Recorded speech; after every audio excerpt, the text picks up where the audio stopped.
वेद तीनों गुणों के कार्य का ही वर्णन करने वाले हैं। हे अर्जुन, तू तीनों गुणों से रहित हो जा। राग द्वेष आदि द्वंद्वों से रहित हो जा। नित्य वस्तु परमात्मा में स्थित हो जा। योगक्षेम की चाहना भी मत रख और परमात्मा परायण हो जा। सब तरफ से परिपूर्ण महान जलाशय के प्राप्त होने पर छोटे गड्ढों में भरे जल में मनुष्य का जितना प्रयोजन रहता है, अर्थात कुछ भी प्रयोजन नहीं रहता।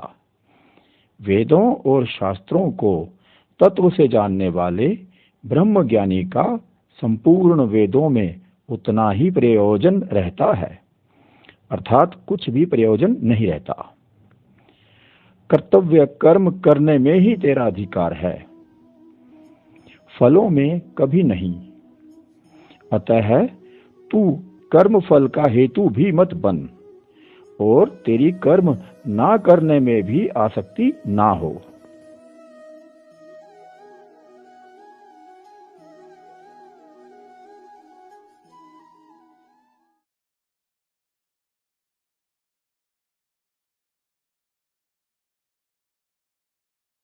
सत्वगुण का स्वरूप अत्यंत निर्मल होने के कारण यह प्रकाशक और विकार रहित होता है, जो मनुष्य को सुख और ज्ञान में संलग्न कर उसे शांति व विजय प्रदान करता है। जब हमारे अंतःकरण और इंद्रियों में चेतना, स्वच्छता और विवेक जागृत होने लगे, तो यह सत्वगुण की वृद्धि का स्पष्ट संकेत है।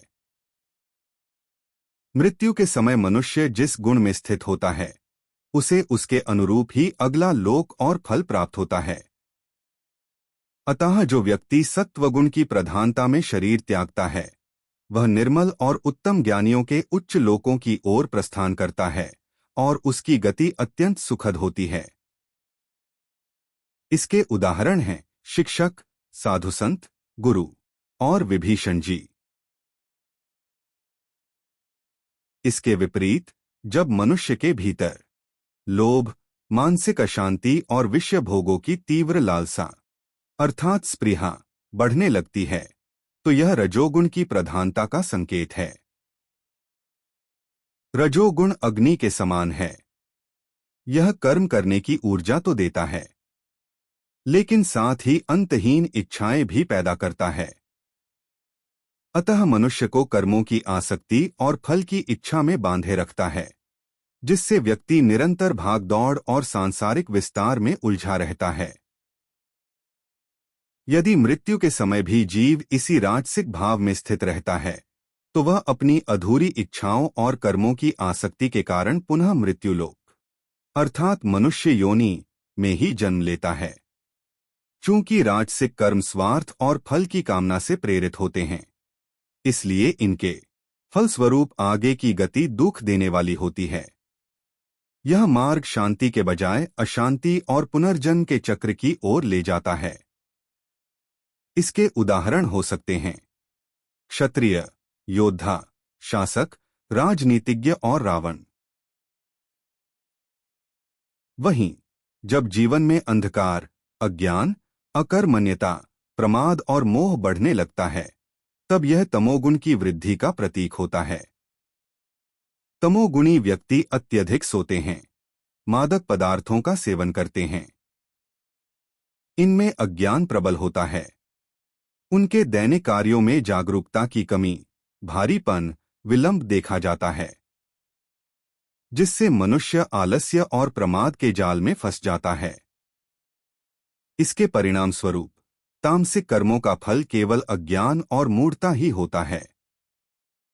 यदि मृत्यु के समय भी जीव इसी अंधकारमय भाव में स्थित रहता है, तो वह अपनी भारी अज्ञानता और मोह के कारण अधोलोक जैसे पशु पक्षी का जीवन प्राप्त करता है।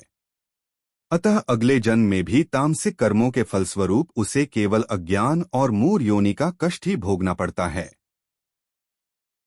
इसके उदाहरण हैं अपराधी, गुंडे, दुर्योधन और कुंभकर्ण। तीनों गुणों में सत्वगुण श्रेष्ठ तो है, किंतु अंतिम लक्ष्य गुणातीत होना है। गुणातीत होने का अर्थ है इन तीनों गुणों का अतिक्रमण अर्थात बाईपास करना, यानी इनके प्रभाव से ऊपर उठ जाना। जब मनुष्य गुणों का अतिक्रमण कर लेता है तो आत्मा शरीर के बंधनों से मुक्त हो जाती है। तब पुनर्जन्म के चक्र की अपेक्षा परमात्मा की प्राप्ति सुनिश्चित होती है। इसका सबसे सरल उपाय यह है कि अपने सभी कर्मों को समत्व भाव, जैसे कि लाभहानि, सुख दुख, निंदा स्तुति, मान सम्मान, मित्र शत्रु, शुभ शुभ में समानता का भाव से भगवान की सेवा में अर्पित कर दिया जाए। जब कर्म स्वार्थ के लिए नहीं बल्कि सेवा के लिए होते हैं तब वे स्वतः ही गुणातीत हो जाते हैं। इसके उदाहरण हैं शुकदेव गोस्वामी, राजर्षि राजा जनक, श्री रमन महर्षि।